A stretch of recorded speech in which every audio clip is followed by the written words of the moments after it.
Trois, juste trois, pour exposer les causes de la perdition et les causes du succès dans ce monde et dans l'autre par le Verbe du Seigneur de l'univers.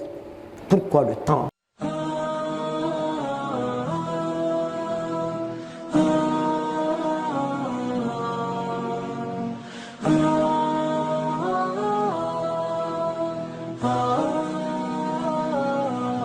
Les louanges, toutes les louanges sont à Allah. Clément, miséricordieux, plein de majesté et de munificence. Louange à Allah qui est seul à disposer de la maîtrise parfaite du temps. Louange à Allah en toutes circonstances. J'atteste qu'il n'y a de Dieu qu'Allah, un sans associé. Et j'atteste que notre bien-aimé, Al-Habib al-Mustafa, notre loyal et d'une de foi, As-Sadiq al-Amin, Muhammad sallallahu alayhi wa sallam, est son serviteur et son messager.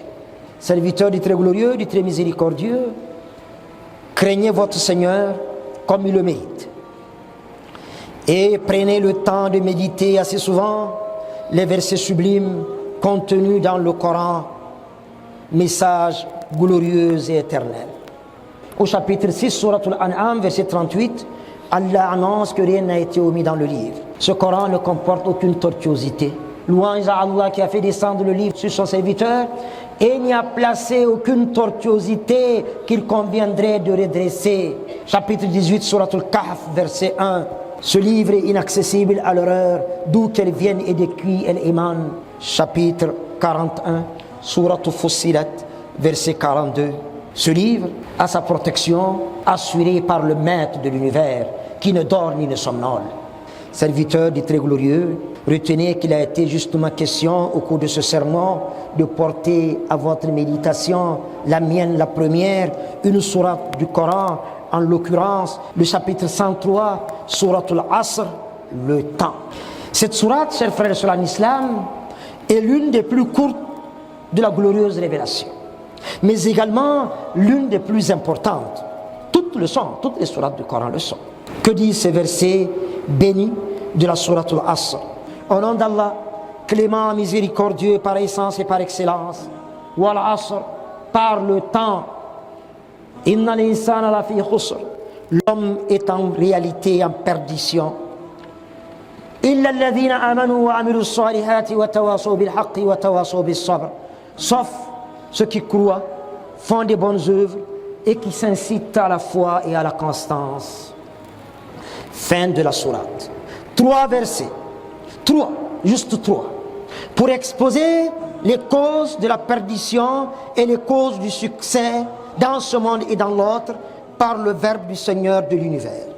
Pourquoi le temps? Pour nous rappeler que celui, exalté soit-il, lui avec grand L, a sa maîtrise, pendant que le temps, égrenant majestueusement et inexorablement ces secondes, ces minutes, ces heures, ces jours, ces mois, ces années, entraîne indubitablement toute la création vers un rendez-vous incontournable, celle d'avec la mort. On avait demandé au prophète Nuh alayhi salam, qui avait prêché dans sa communauté 950 ans, 1000 ans moins 50, pour reprendre la belle rhétorique du Coran, comment as-tu trouvé ce monde? 950 ans sur terre, s'il vous plaît.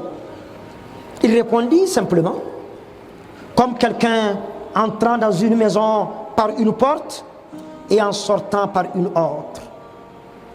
Oh, que tout est dit, cela peut se passer de tout commentaire. Serviteur du très glorieux, du très miséricordieux, chers frères et sœurs en islam, nous devrons faire figurer la mort au programme et nous rendre compte que chaque seconde qui passe est une seconde qui ne reviendra jamais. C'est pourquoi notre Seigneur, exalté soit-il, nous fait prendre conscience que dans notre course contre le temps, Allah et le temps, ne l'oublions pas, c'est l'homme qui va courber les chaînes, qui va plier le genou et qui sera vaincu.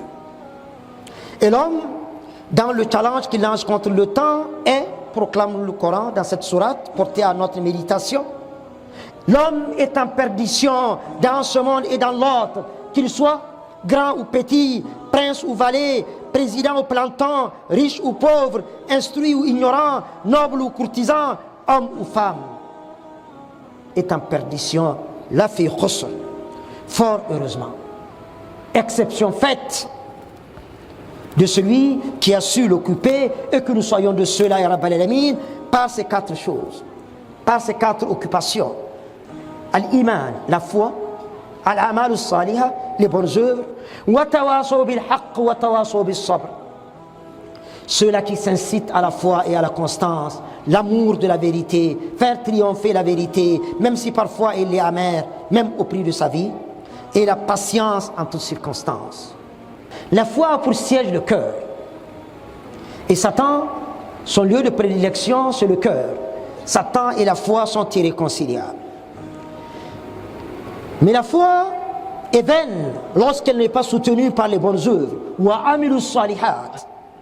Il est intéressant de préciser au passage, même si vous l'avez compris, qu'il n'y a pas en islam de musulmans non pratiquants. Illa alladhina amanu wa amilu salihat. Ceux qui ont la foi et qui soutiennent cette foi en accomplissant de bonnes œuvres. Après la foi et les bonnes œuvres, nous restons dans la sourate. La sourate recommande, j'allais dire commande, l'amour de la vérité. Chercher à faire triompher la vérité, même contre soi-même. C'est-à-dire ordonner le convenable à soi-même et aux autres, s'interdire le blâmable à soi-même et aux autres, et inviter sur le sentier d'Allah. Al-Haqq, la vérité avec grand V, émane de notre Seigneur. Le mensonge, peu importe ses sponsors, peu importe le temps que le mensonge aura à sévir sur terre et appeler à périr et à laisser la place à la vérité. La vérité avec Allah. Tawasaw bil haqq wa tawasaw bis sabr. Et enfin, retenez que wa tawasaw bis sabr, cela n'est possible qu'avec une bonne dose de patience qui est présentée aux yeux de l'islam sous 3 formes, par ordre croissant comme suit. 1. La patience dans l'obéissance à Allah. C'est la forme la plus facile de la patience en réalité. 2. La patience dans le refus de la désobéissance à Allah. Et la plus grande forme de patience, ya subhanallah, la patience dans les épreuves prévues par Allah subhanahu wa ta'ala. La patience dans les épreuves, savoir rester digne dans l'épreuve, en acceptant que tout procède de Dieu, que tout vient de Dieu, et tout ce qui vient de Dieu, tout ce qui vient d'Allah est supportable. Que les armes se taisent en Palestine, ici au Niger et partout à travers la terre, et que pérennent ici au Niger et partout à travers la terre pour toujours.